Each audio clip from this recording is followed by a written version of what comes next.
Hi friends, this is Asim from Campus Law Center, Faculty of Law, University of Delhi. Today I would like to discuss landmark case of law of evidence which is mentioned in our case mat. Case का नाम है भुवनी Sahu versus the king. ये 1949 का case है और ये जो case है वो मुख्य रूप से section 133 of Indian evidence act पे बेस्ड है जो एकम्प्लिस की बात करता है।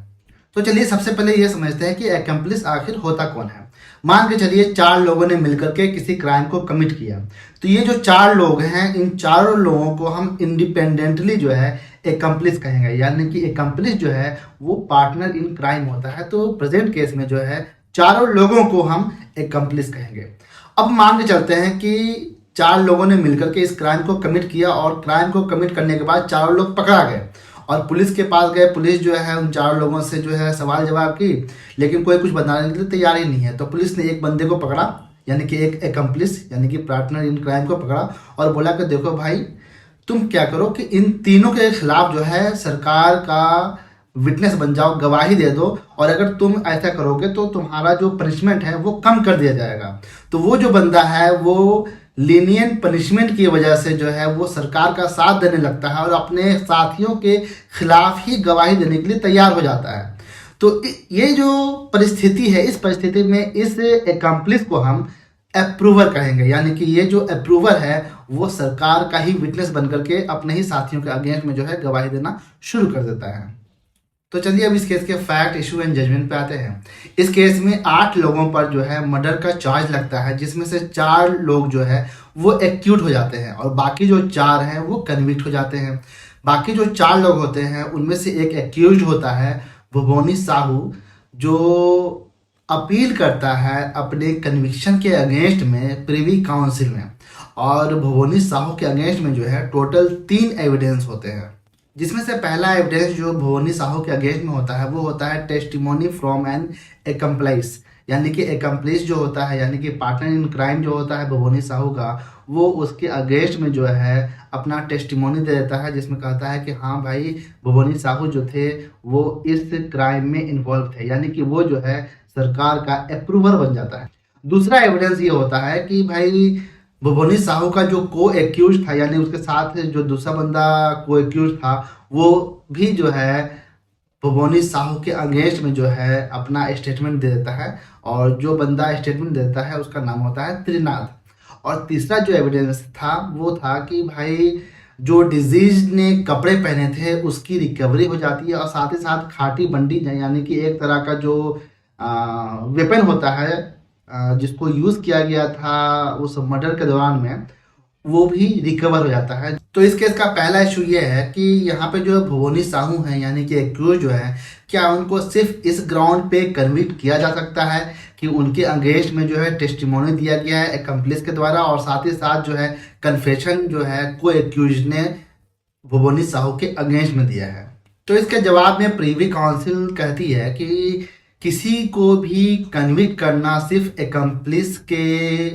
बयान पे या फिर को एक्यूज के कन्फेशन पे ये बहुत ही मुश्किल होता है, क्योंकि वहाँ पे जो है कॉशन का होना बहुत ज़रूरी है, बहुत सारे कॉशन लिए जाने चाहिए। साथ ही कोर्ट ये भी कहती है कि सेक्शन 133 जो है वो एकम्प्लिस के स्टेटमेंट की बात करता है, लेकिन वहाँ पे रिस्क बहुत ज़्यादा इन्वॉल्व है, क्योंकि जो एकम्प्लिस होता है वो टिपिकली एक बैड कैरेक्टर का होता है, यानी कि उसने खुद जो है क्राइम में पार्टिसिपेट किया है, तो उसकी बातों पर कितना भरोसा किया जाए इस पर भी बहुत बड़ा सवाल उठता है। दूसरी बात यह है कि भाई उसने जो गवाही दी है वो अपने पार्टनर के अगेंस्ट में ही दी है, तो उसने अपने पार्टनर के साथ भी धोखा किया है। तो जो इंसान एक तरफ अपने पार्टनर के साथ धोखा कर रहा है वो इंसान सरकार का कितना साथ दे रहा होगा, इस पर भी एक सवाल उठता है। और हो सकता है कि जो अप्रूवर या फिर एकम्प्लिस है वो लीनियंट पनिशमेंट की वजह से जो है वो सरकार का कुछ ज़्यादा ही साथ दे दे और किसी निर्दोष इंसान को फंसा दे। इसके आगे कोर्ट आगे ये भी कहती है कि भाई अगर आप एकम्प्लिस के स्टेटमेंट के ग्राउंड पे किसी को कन्विक्ट करते हैं तो ये कन्विक्शन जो है वो सोल बेसिस नहीं होना चाहिए, बल्कि इंडिपेंडेंट एविडेंस का होना भी ज़रूरी है किसी को भी कन्विक्ट करने के लिए एकम्प्लिस अप्रूवर या फिर को एक्यूज्ड के कन्फेशन के ग्राउंड पे। इस केस का दूसरा इशू ये है कि क्या एकम्प्लिस के लिए ये परमिशेबल है कि वो खुद जो है कोरोबोरेटिव एविडेंस जो है वो कोर्ट ऑफ लॉ में पेश कर सके अपने टेस्टिमोनी को सपोर्ट करने के लिए। इसके जवाब में प्रिवी काउंसिल ये कहती है कि सेक्शन 164 ऑफ सीआरपीसी के तहत जो स्टेटमेंट लिया जाता है उस स्टेटमेंट को हम डायरेक्ट एविडेंस के रूप में जो है वो पेश नहीं कर सकते हैं, बल्कि उस स्टेटमेंट को सपोर्ट करने के लिए कोरोबरेटिव एविडेंस का होना ज़रूरी है। अब सवाल ये है कि कोरोबरेटिव एविडेंस कौन दे, तो इसके जवाब में प्रिवी काउंसिल कहती है कि अगर एकम्प्लिस ने अपना स्टेटमेंट दिया है तो एकम्प्लिस जो है खुद अपने स्टेटमेंट को सपोर्ट करने के लिए कोरोबरेटिव एविडेंस नहीं दे सकता है, क्योंकि एक्यूज्ड ने अगर मान के चलिए कि कोई भी टेंटेड एविडेंस पेश किया है तो उसका कोरोबरेशन भी जो है वो टेंटेड ही रहेगा। इसलिए एकम्प्लिस खुद कोरोबरेटिव एविडेंस नहीं दे सकता है, बल्कि एक इंडिपेंडेंट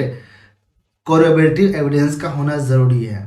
तो अब आते हैं इस केस के फाइनल डिसीजन पे। इस केस में प्रिवी काउंसिल का फाइनल डिसीजन ये होता है कि अप्रूवर यानी कि एकम्प्लिस ने जो अपना स्टेटमेंट दिया है भुवनी साहू के अगेंस्ट में, और साथ ही साथ त्रिनाथ ने जो अपना कन्फेशन दिया है भुवनी साहू के अगेंस्ट में, वो दोनों ही जो है वो सफिशिएंट एविडेंस नहीं है। हम इन दोनों के कन्फेशन या फिर स्टेटमेंट पर रिलाई नहीं कर सकते हैं। साथ ही साथ कोर्ट ये भी कहती है कि यहाँ पर जो अप्रूवर यानी कि एकम्प्लिस का जो टेस्टिमनी है वो खुद अपने आप में अपने ही स्टेटमेंट को उसने बार बार कंट्राडिक्ट किया है, और साथ ही साथ जो है त्रिनाथ जो है उसने भी सच्चाई को छुपाया है अपने कन्फेशन के दौरान। यानी कि दोनों ने कहीं ना कहीं अपने स्टेटमेंट में बार बार जो है गलतियां की हैं, या फिर समझें कि एक तरह से कि अपनी सच्चाई को छुपाया है। तो जो इंसान खुद अपनी सच्चाई को छुपा रहा है या फिर अपने स्टेटमेंट को बार बार कंट्राडिक्ट कर रहा है, वो दूसरे के खिलाफ जो स्टेटमेंट दे रहा है उसमें कितनी सच्चाई है, इस पर बहुत बड़ा संदेह उत्पन्न होता है। कोर्ट आगे ये कहती है कि यहाँ पर ऐसा हो सकता है कि ये दोनों जो लोग हैं एकम्प्लिस या फिर को एक्यूज यानी कि त्रिनाथ, ये दोनों मिल करके जो है भुवनी साहू को फंसा रहे हो। यहाँ पे ये चांसेस ज़्यादा हैं, इसलिए उनके स्टेटमेंट पे हम रिलाई नहीं कर सकते हैं। यहाँ पर इंडिपेंडेंट एविडेंस का होना ज़रूरी है, और इंडिपेंडेंट एविडेंस जो है वो भुवनी साहू के अगेंस्ट में नहीं जा रहा है। इसलिए कोर्ट कहती है कि भुवनी साहू को जो कन्विक्ट किया गया था लोअर कोर्ट के द्वारा, उस कन्विक्शन को हम अपहेल्ड नहीं कर सकते हैं। तो इस केस के फैक्ट, इशू एंड जजमेंट यही है। आई होप कि आपको ये वीडियो इन्फॉर्मेटिव लगा होगा। अगर वीडियो पसंद आए तो प्लीज़ वीडियो को लाइक करें, हमसे जुड़े रहने के लिए हमारे चैनल को सब्सक्राइब करें, और अगर आपको इस केस का पीडीएफ चाहिए तो व्हाट्सएप नंबर, कमेंट बॉक्स और साथ ही साथ इस वीडियो के डिस्क्रिप्शन में मेंशन है, आप मैसेज करके पीडीएफ अवेल कर सकते हैं। Thank you so much.